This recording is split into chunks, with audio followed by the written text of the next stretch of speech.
Hello friends, welcome back to my channel progressive efforts. तो आज हम पढ़ेंगे क्लास 7 की एन एलियन हैंडबुक का chapter number 5 Golu grows a nose. तो ये चैप्टर रिलेटेड है एक बेबी एलिफेंट गोलू, जिसका नाम है गोलू। तो कैसे वो अपना नोज ग्रो करता है, ये चैप्टर पूरा उसी से रिलेटेड है। So let's start. Long long ago the elephant had no trunk. बहुत समय पहले की बात है जब एलिफेंट की कोई सूंड नहीं हुआ करती थी, बल्कि उनकी कैसी नोज कैसी होती थी, बल्कि नोज होती थी। इतनी लंबी जितना एक बूट होता है, जितना शूज होता है ना, इतनी लंबी। सूंड तो बहुत ज्यादा लंबी होती है, पहले इतनी लंबी नोज नहीं होती थी उनकी, बल्कि नोज होती थी। और उस बल्कि नोज को वो क्या करते थे, विगल करते थे, घुमाते रहते थे side to side, but couldn't pick up things with it। लेकिन उससे चीजें, कोई चीज नहीं उठा सकते थे। जैसे सूंड से तो एलिफेंट कुछ कोई भी चीज उठा लेता है, इतनी लंबी नोज उनकी नहीं होती थी उस समय। There was a baby elephant. अब एक बेबी एलिफेंट था जिसका नाम था Golu. He too had no tongue. उसकी भी कोई सूंड नहीं थी, ओनली अ बल्गी नोज। उसकी भी एक बल्गी नोज थी, as small as a boot, उतनी छोटी जितना एक बूट होता है। Golu was full of question. अब गोलू, ये जो बेबी एलिफेंट था, देखो इनकी बल्गी नोज भी दिखाई गई है ना, इस तरह की उनकी नोज होती थी, ये बल्गी नोज है ना, ज्यादा लंबी नहीं है। सूंड तो बहुत ज्यादा लंबी होती है, इस तरह से।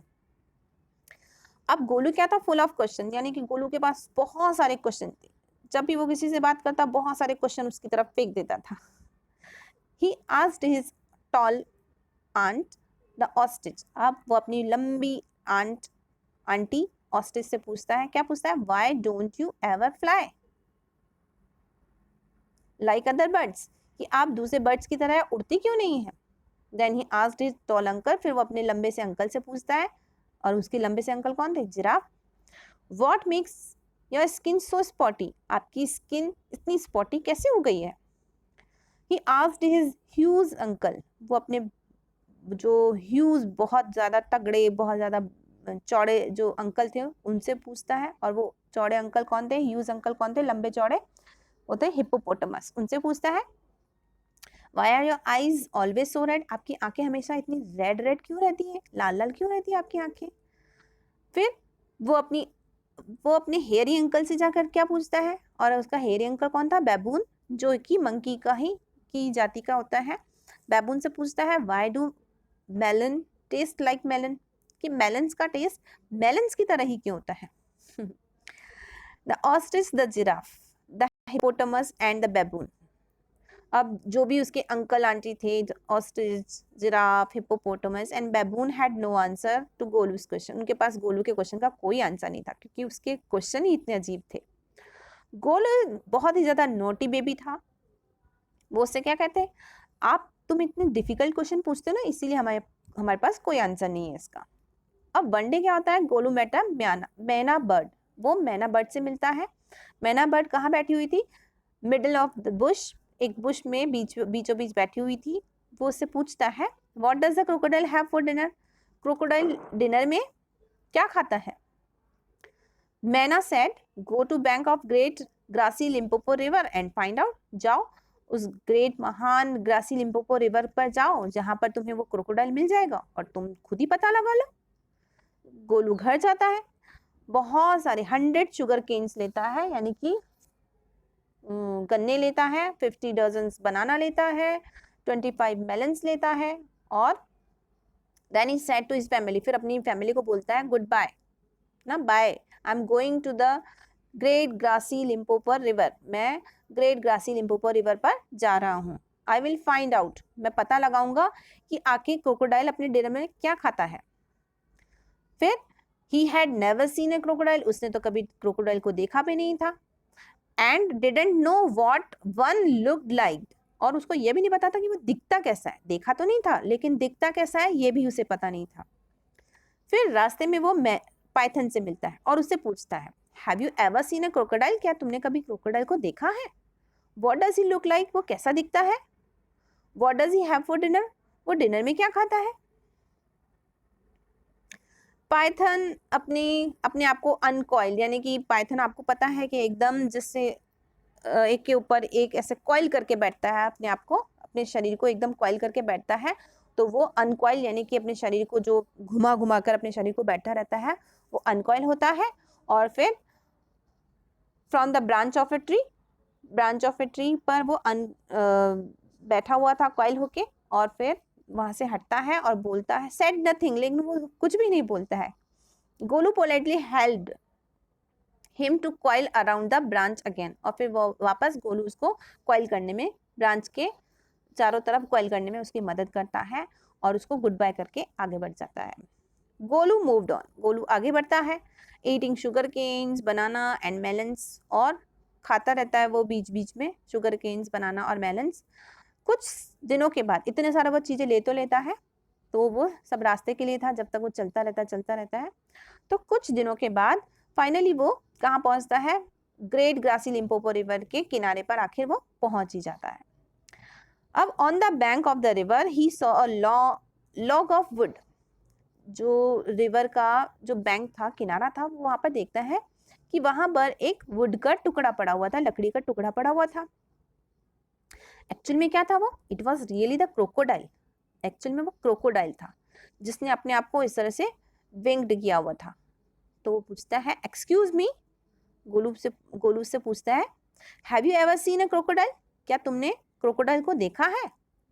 अब क्रोकोडाइल अपने आप को विंग्ड किए हुए था, क्रोकोडाइल विंग्ड अगेन, अपने आप को विंग करता है and lifted half his tail, अपनी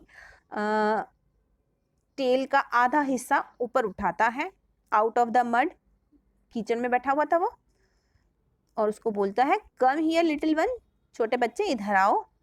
क्रोकोडाइल उसको बोलता है why do ask some question, तुम ये क्वेश्चन क्यों पूछ रहे हो। तो वो आंसर देता है आई वॉन्ट टू नो, ऐसा आंसर देता ही है कि मैं जानना चाहता हूँ। तो वो बोलता है कम क्लोज लिटिल वन, अभी वो उसका आंसर पूरा ही नहीं हुआ था, बोलता इधर आओ, पास में आओ। For I am the crocodile,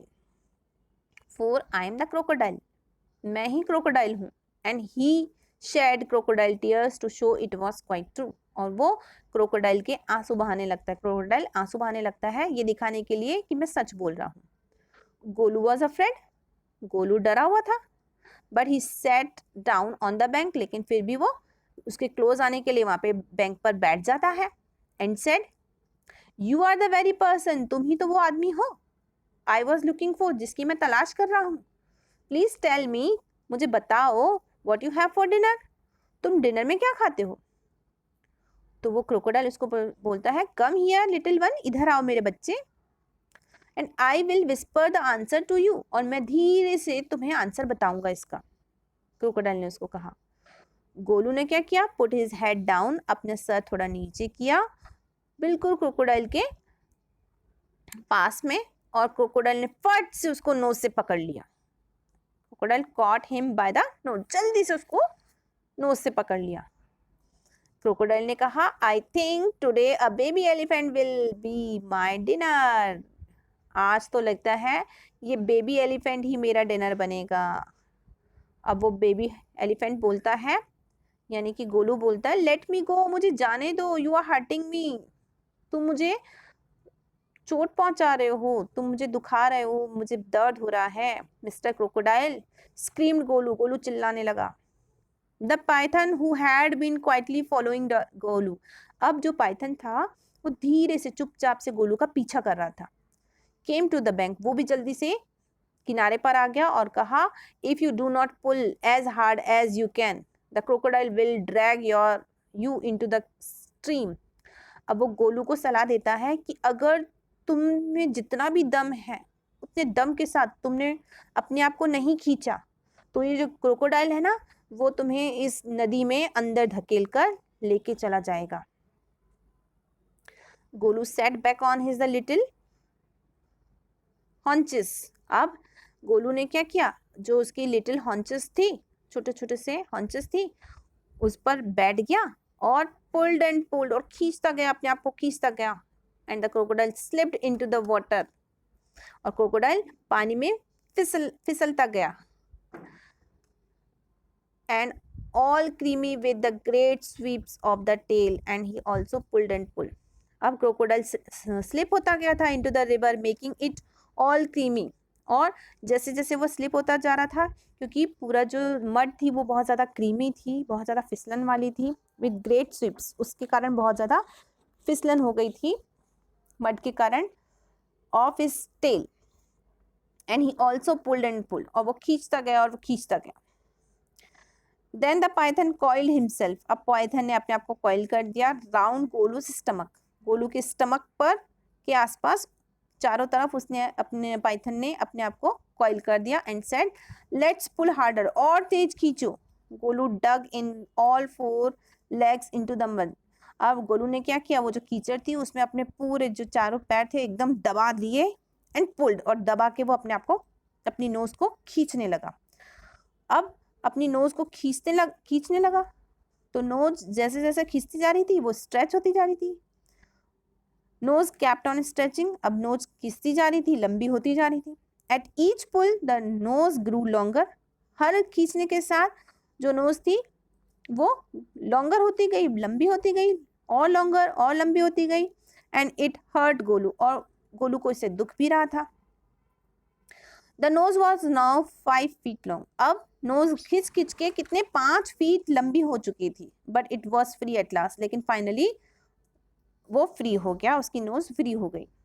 Golu set down, Golu बैठ गया with his nose wrapped up in a big banana leaf, और उसने क्या किया, अपनी नोज को बनाना लीफ, बड़ी सी जो बनाना लीफ थी उससे रैप कर लिया, बांध लिया. एंड हैंग इट, और हंग कर दिया, इसको लटका दिया, जो ग्रेट ग्रासी लिम्पोपो रिवर थी वहां पर रख दिया कूल होने के लिए. Golu sat there for 2 days waiting for his nose to cool and to shrink.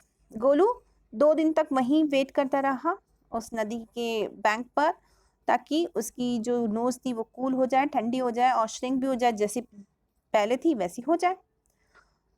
अब उसकी नोज कूल तो हो गई बट डिड नॉट श्रिंक, लेकिन सुकड़ी नहीं, श्रिंक नहीं हुई, उतनी नहीं हुई जितनी पहले थी. At the end of the second day, जब सेकेंड डे फिनिश हुआ, अ fly came and stung Golu on the shoulder. एक मक्खी आई और उसने गोलू को शोल्डर पर काटा. Golu lifted his long nose, Golu ने अपनी लॉन्ग नोज को, अपनी ट्रंक को, जो उसकी ट्रंक बन चुकी थी, उसको उठाया. With it hit the flat dead, और उसने क्या किया, अपनी नोज से उस फ्लाई पर हिट किया और उसको मार दिया. Advantage number 1, his the Python. अब पाइथन उसको अपनी लंबी नोज का, जो उसकी ट्रंक बन चुकी थी नोज, उसका फायदा बताता है. एडवांटेज नंबर 1, सबसे पहली एडवांटेज तुम्हारे लिए, you could not have done it, तुम ऐसे पहले तो नहीं कर पाते थे अपनी स्मॉल नोज से. Try and eat a little now, चलो कोशिश करो और थोड़ा सा खाने की खाओ. गोलू ने क्या किया, पुट आउट हिज ट्रंक, अपनी ट्रंक को बाहर निकाला. And plugged a large bundle of grass, और बड़ा सा जो बंडल था ग्रास का उसको प्लग किया, उठाया. ही डस्टेड इट अगेंस्ट, उसने उस बंडल को डस्ट किया हिज 4 legs, अपने 4 legs से, and stuffed it into his mouth, और अपने मुंह में डाल दिया. अब पाइथन ने उसको सेकेंड एडवांटेज गिनाई कि भाई पहले तो तुम ऐसे नहीं कर पाते थे, you couldn't have done it before with a small nose, अपनी छोटी सी नाक से पहले तो ऐसा नहीं कर पाते थे कि कोई भी जो चीज़ पड़ी हुई थी उसको उठा लिया दूर से ही और उसको डस्ट किया, ऐसा तो नहीं कर पाते थे. Don't you think the sun is too hot now, तो चलो तुम्हें नहीं लगता है कि सन बहुत ज़्यादा गर्मी बढ़ गई है. गोलू स्कूप्ड, अब बहुत ज़्यादा गर्मी बढ़ गई थी तो गोलू ने क्या किया, अपनी उस नोज से स्कूप्ड अप सम मड, थोड़ा सा मड, थोड़ा सा जो कीचड़ थी उसको स्कूप अप किया फ्रॉम द बैंक, उस किनारे से, and slapped it on his head, और अपनी ट्रंक में उसको उठाया मड को और पूरा का पूरा अपने सर पे डाल दिया वो पानी. तो पाइथन ने उसको थर्ड एडवांटेज गिनाई. Advantage number 3 is the python, you couldn't have done it before a small nose, पहले तो तुम ऐसा नहीं कर पाते थे ना अपनी छोटी सी नाक से. Thank you mister Python, thank you Python, said Golu greatly, Golu ने बहुत ही महानता के साथ कहा, तुम्हारा बहुत बहुत धन्यवाद python. I will remember all this, मैं इन सब चीज़ों को ध्यान रखूँगा। And now I will go back to my family, और अब मैं अपने फैमिली के पास जा रहा हूँ। तो एक्चुअल में इस चैप्टर से हमें ये भी सीख मिलती है कि हमें नेगेटिव चीज़ों में भी पॉजिटिव ढूंढ लेना चाहिए। तो गोलू को पहले लग रहा था कि मेरी वो जो बल्गी नोज़ है वो इतनी लंबी बन गई, बट इसके साथ उसे बहुत सारी एडवांटेजेस भी मिली। तो हमेशा जो हमें मिलता है उसमें हमें खुश रहना चाहिए, क्योंकि जो होता है अच्छे के लिए होता है। So I think you like this chapter. Subscribe my channel and share this chapter with your friends. Bye.